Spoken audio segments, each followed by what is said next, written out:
You stop being the other guy. You're not even sure what that meant anyway.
You are now the wayward vagabond. Got them already? What Papking?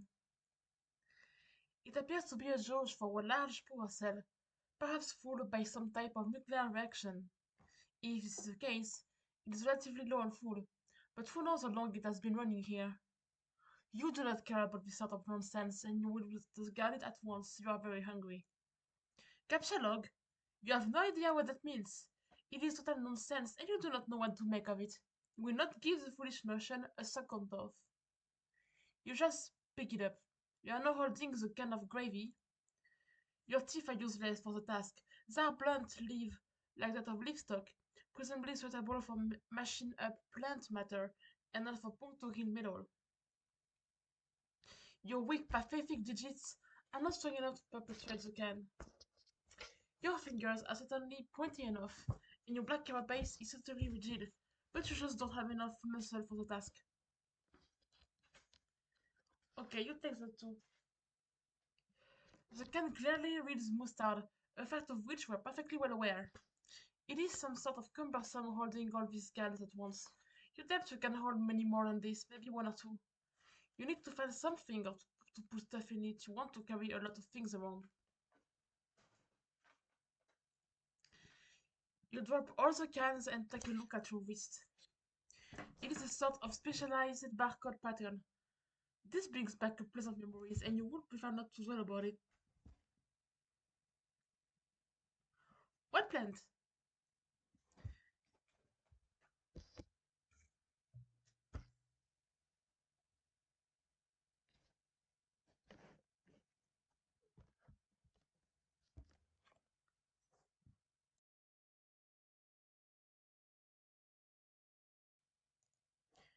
It appears half the pages of this book have been eaten. The doubting volume is considerably lighter than it was. You are somewhat skeptical about the nutritional value contained by these pages. However, of the practical wisdom they contain there can be little doubt. You are learned so much. You empty the peculiar cabinet and take a quick inventory of your canned goods. You have beans, mustard, gravy, bread, shrimp, asparagus, cheese, rice, corn, peas, flour, chestnuts, mayo, ham, potatoes, and squash. Such beautiful plenty, and yet the delights taunt you from within the small metal prisons. You have already looked all over the place for a can opener, even making a few electronic inquiries about one to no avail. Nothing else inside the purple thing either. Sorry. Sorry. Oh my god. You wield your trusty knife. It is actually, you're not sure what it's called. It's an old, rusted one of the thread mailbox arm swing flappy door tabs. Either for letting you know there is mail in the box, or maybe for alerting the mailman to ongoing mail to be collected. You don't know, really. You wrap it with a piece of cloth around it for the grip. It is useless for opening cans. That means nothing to you. You are not an imp. You have no idea what a imp is, and you will not entertain such frivolous and childish ideas ever again. You feel stupid and hate yourself a little for even considering it. As for glorious founders and mayor of Canton, you erect a dignified majestic city hall out of cans, fittingly capped off with a tome of good manners for the roof. You have given yourself a very official and important looking mayoral sash made of old cables to complete your look of authority. A number of rather civic-minded citizen cans gather in front of the building to offer adulation to the fair and magnanimous leader. All is well. You immerse yourself in the beautiful dream as you whittle away the minutes or perhaps hours. You love the idea of being a mayor. You love everything about mayors as a concept of the orderly civil democracy. It all seems so mannerly and reasonable to you. Everyone is friendly and happy, and still runs like clockwork. The foundation of the government is based on mutual respect between the leader and its people. It is also built of having a really great mayor that everyone loves, who is totally amazing and heroic and brave. Mayors are so much better than kings. You hate kings, and you think kings are really stupid. They are petty, bossy tyrants, and really full of themselves. They are basically awful in every way. God, do you hate kings? Over here is the other side of the room. There is another one of these purple storage boxes, and some useless objects scattered on the floor. You pick up the nugget and uranium and... Oh, it was so stupid. Why would you do that? It's shack numbers. Inside the box, there are 12 pieces of shack in every color of the 10 pieces of shack. In most colors of the rainbow. You're excited by this. It's locked. There must be some sort of release mechanism for this thing. The container is full of motor oil, so it doesn't seem useful to you right now. There's nothing you can do for this new little friend. Attempting to crush the ember or casing the firefly would likely cause it harm. It nevertheless bravely flashes on. You find it aspiring. To you, it seems as if it could be quite easily saved as the light of democracy. You sketch a wholesome network of sprawling thoroughfares for your citizens to traverse. The adoring population applauds its mayor's keen instinct for city planning. You even had some lush vegetation to your city with a piece of blue check, because you can't seem to find the most stable color for some reason. You develop westward, settling those fertile plains and claiming them for your city. You section off a number of the residential and commercial zones for civic growth, arranged in the only logical pattern that occurs to you. You color the residential zone with a piece of white chalk. For some reason, none of the colors in the box struck you as suitable for the commercial zones.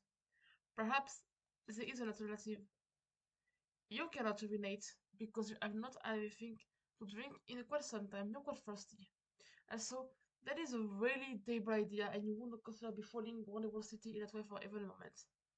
You fill each empty square with a bit of motor oil to complete the zoning. It looks rather striking to you. You can hardly imagine that an up and coming young and trying to make it in the world would not be delighted to live in your far district. You are very careful not to get any of the unpleasant field on your person.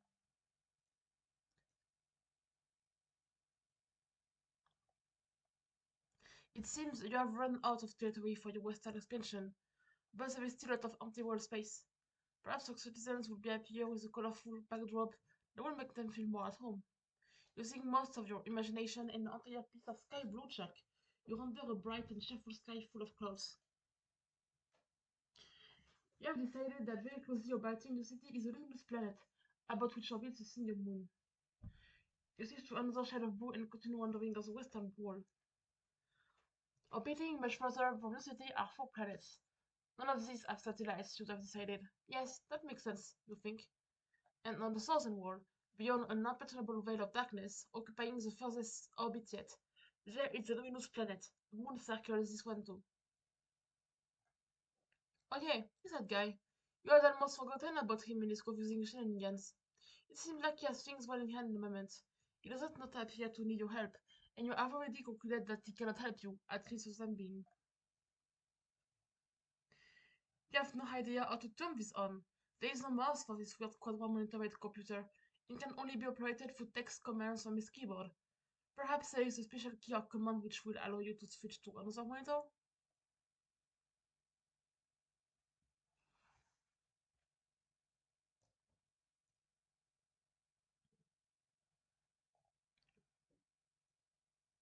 You feel the heavenly brown elixir for the jewels of pink carapace, and imbibe like the wind. It is so sweet and sugary. You wonder how so much sugar can fit in one can. Whatever mighty wizard could contain this potion is truly deserving of your fear and respect. The tabs are naturalized as royal new citizens of cantons. All cans are welcome and equal in your city, regardless of can content or either empty or full. It's not like obtaining a canned kitties or anything. They are just cans after all. Feeling refreshed and heavily caffeinated, you go back to work on the big computer. You hit escape, which seems to minimize the action with a window thingy and reveals the history of all the commands you entered.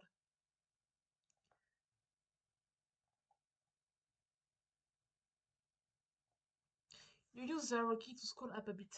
You can't believe how much you have already paid into this stupid conception. What was time? You scroll all the way up to your first command. It looks like there are more commands above it. Maybe someone was entering commands of the thing before you? There are many more. The top of this list appears to be the very much first command. You activate screen 2. The signal is garbled and you have no idea what you're looking at. It's a lot of filthy beggar pleading for help. No one is around and nothing is happening. You seem to be locked out of any sort of interaction with whatever's happening on this monitor. It's another one of his rasp cadence. This monitor is locked too. You can't tell him what to do. Not you really want to, since it just look like more confusing nonsense to you. You consider switching to screen 4, but decide against it. You have a feeling that whatever's there will just confuse you even more, and you don't even really care all that much anyway. All four screens activate. Together they display a countdown, starting at 4 hours and 13 minutes. You can't, nothing is okay anymore. The timer seems to have disabled the keyboard. Enough of this nonsense. You're an important mayor, and this absurd contraption have wasted enough of your time. You got decided to govern with a carapace fist, which is to say firm, yet polished, and supple as the station demands. Anyway, I'll help you keep some time while you wait for the clock to come down. You temporarily dismantle City Hall to free up all the can power available to create vigilante militia. You divide them into two groups, marking them with distinct teams and ranks using the base of white chalk and motor oil. You then organize them in phalanx across the countryside, preparing for a stiff training regimen. When you are through when you are through with them, your forces will be a very whole machine. Check another one up to board leadership.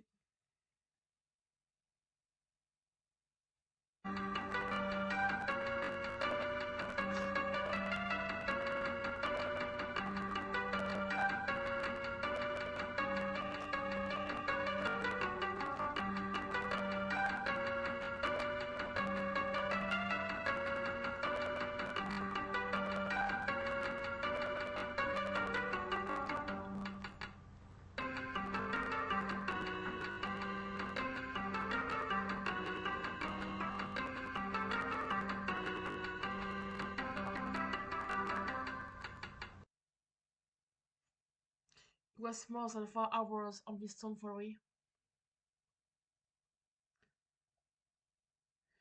Your caffeinated jittering must have agitated all the little bubbles closely hidden in the liquid, creating too much pressure in the can.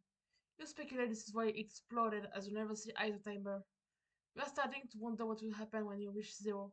Maybe it would be best not to be near it when this happens. Though perhaps not as few as impeded by circumstance.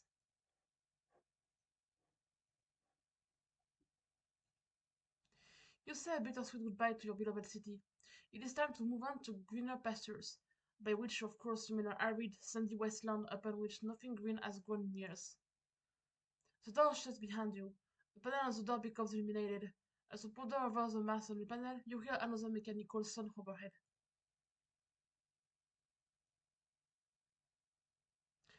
The LCD panel appears to have a touchscreen interface.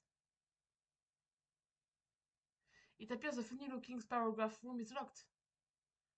The far rotates a full 360 degrees beneath you, while the surrounding world seems to stay put.